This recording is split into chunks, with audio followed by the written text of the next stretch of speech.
There's a reason the expression unfinished business has such provocative power. Unfinished projects stack up like skeletons in our cluttered mental closets. We know if we crack open that door, we'll be reminded of our failed intentions, our foolish optimism, and our broken promises to others and to ourselves. But unfinished business doesn't get the credit it deserves. Unfinished projects are a valuable and necessary part of the creative process. They build skills and plant seeds of ideas for future projects. And even when a project seems as if it's unfinished, sometimes it's not. This is Love Your Work, and I'm David Cadavy.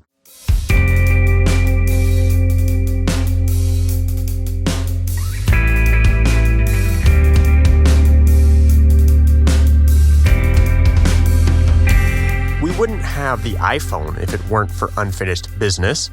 When Steve Jobs set out to make a phone that didn't suck, he drew upon unfinished projects, and he left unfinished projects in his wake. The iPhone we know and love, and all the imitation ancestor smartphones it spawned, may seem like an obvious invention, but at the start of the project, it was far from obvious. From the beginning, the iPhone was built upon the foundation laid by the iPod. The iPod had transformed Apple's business. iPod sales were 45% of Apple's revenue in 2005. But in the early 2000s, when you left the house, you had a dilemma. Do I bring my phone, my digital camera, my iPod, or some combination of the three? Jobs had seen how the digital camera market was getting eaten up by phones that had cameras. That was one less device you had to carry with you. He knew the iPod's market share would erode too as soon as there was a decent phone that could hold music. If Apple could develop that phone, they could stay alive. So the first iPhone prototypes looked like iPods. You'd use the iPod's then famous track wheel, not only to navigate through menus, but also to select letters to type with or numbers to dial the phone. Fortunately, this track wheel phone became unfinished business. But the winning prototype also created unfinished business.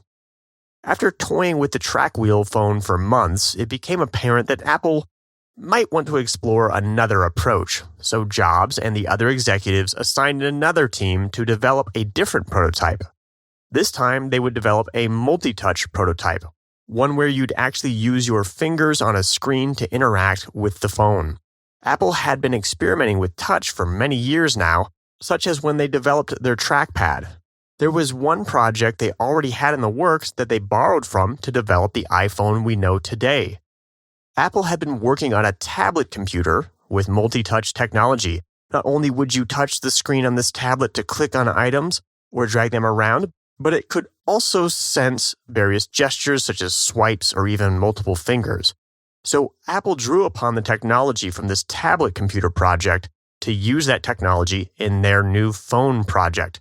They essentially placed what would become the iPad on hold, thus making more unfinished business. Let's stop for a second to think about how horrible it would be to use a track wheel phone. You'd have to run your thumb over a track wheel circle to find the letter you'd want to type, then click on the center of the wheel to select the letter. Or you'd have to click on the right part of the circle to activate the corresponding letter. You'd have to do this to dial phone numbers or select applications, enter names into your address book, or, God forbid, to write text messages. It's obvious to us now this is a horrible idea, but that's because we've used the iPhone. Creativity is a messy process. What will later seem an obviously bad or great idea will not be obviously such when you're in the thick of a project. Want proof? In the process of making history, the smartest product designers and engineers in the world, including Steve Jobs, spent months exploring a track wheel phone. Not only that, but at the end of those months, they said to themselves, hey, maybe there's a better way. They didn't kill the track wheel phone, though. They merely started working on another prototype in parallel. You'd think that as soon as they saw multi-touch, it would have been obvious it was the better solution. But instead, after 6 more months working on both the track wheel and multi-touch versions of the phone, the solution still wasn't clear. As Walter Isaacson describes in his biography of Jobs, the executives had a meeting to finally commit to one of the paths, and it still wasn't an easy decision. They hadn't figured out how to make the track wheel experience elegant. They saw potential in the multi-touch experience, but they weren't sure it was technically possible. Isaacson says this was what Jobs liked to call a bet the company moment. They finally killed the track wheel phone and pursued the multi-touch phone, unsure if they could make it work. So by deciding to pursue the multi-touch phone instead of the track wheel phone, Jobs and the other executives deliberately created 2 kinds of unfinished business. 1, they killed the track wheel phone. All the time and energy they put into that project essentially went to waste. 2, they killed their multi-touch tablet computer. They had to divert resources from that project to give this multi-touch phone a shot. But notice, none of this is a surprise. Notice we use words like prototype, and when you're making 2 different versions of the same product, you're pretty sure one of those paths will become a dead end.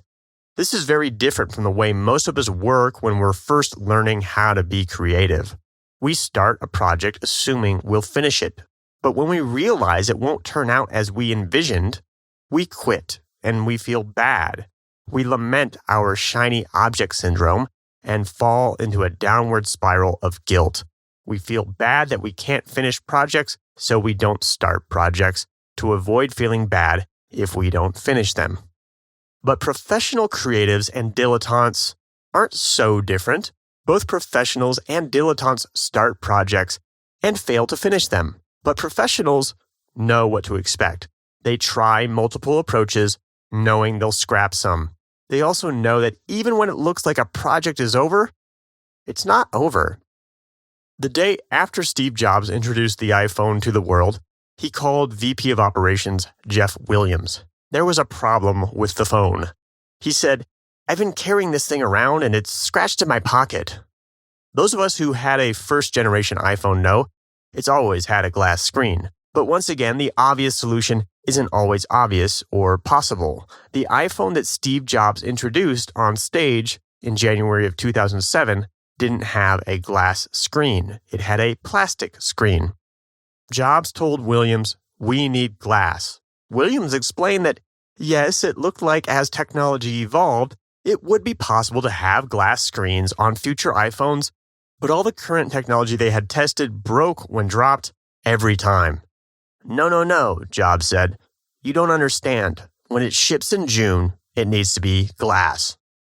Jobs called the CEO of Corning, Wendell Weeks, who came to visit Apple in California.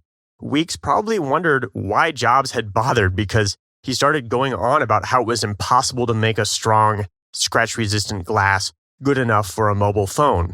He had learned a lot about glass, building Apple retail stores around the world. Weeks finally said, "Can you shut up and let me teach you some science?" Then drew on the whiteboard explaining an ion exchange process that made a super strong compression layer on the surface of the glass. Jobs wanted the glass, but there was a problem. This glass was unfinished business. Corning had developed it way back in the 1960s, but it was a failed project. They never found a market for it, so they stopped making it. When Jobs told Weeks he wanted this glass for the iPhone launch in 6 months, Weeks had to break the bad news to him. "We don't have the capacity," he said. "None of our plants make the glass now." Jobs is, of course, famous for his reality distortion field, so he pushed Weeks, telling him, "Yes, you can do it. Get your mind around it. You can do it." Weeks converted Corning's Harrisburg, Kentucky plant into a full-time factory for iPhone screens practically overnight. So the iPhone that has transformed the way we communicate and live came from unfinished business. Apple had to start work they knew they wouldn't ship to make it happen. And they had to create unfinished business by diverting resources from that tablet computer project, which of course finally became finished business years later in 2010 when it launched as the iPad. Thankfully, Corning had gone through the trouble of making a super strong glass, not knowing what they would need it for. It sat on the R&D shelf for decades before it became finished business, known as Gorilla Glass. Corning CEO Wendell Weeks received a memo on the day the iPhone launched, which he later framed and hung in his office. It was from Steve Jobs, and it underlines the power of Corning's unfinished business, which they later made finished. The note said, "We couldn't have done it without you." Thank you for having me on your podcasts. Thank you to Andrew Scottsko for having me on the Make Things That Matter podcast. One thing I've learned in over a decade as an independent creator is to invest in ideas. They really are everything. Most of them don't work out, but the ones that do can be big. I had one idea that led to a book deal and transformed my life. I had another idea that connected me with a company that later sold to Google, which brought a surprise payday. Big ideas start small, and the place I share my ideas first is my weekly newsletter. It's called Love Mondays, and each week I share a big little idea about how to break through to become a true original and make it as a creator. I also share my favorite quotes and books and tools for thought. Think of Love Mondays as like a shot of creative fuel to start off your week. There's several thousand subscribers. We're having a good time. Join Love Mondays at kdv.co/newsletter. That's kdv.co/newsletter. Love Your Work is brought to you exclusively by our Patreon supporters, including top supporters Jeffrey Mason and Bob Rosen. The theme music for Love Your Work is At Sea by Dorena from the album About Everything and More, by arrangement with Deep Elm Records at deepelm.com. Love Your Work is a production of Cataby Inc.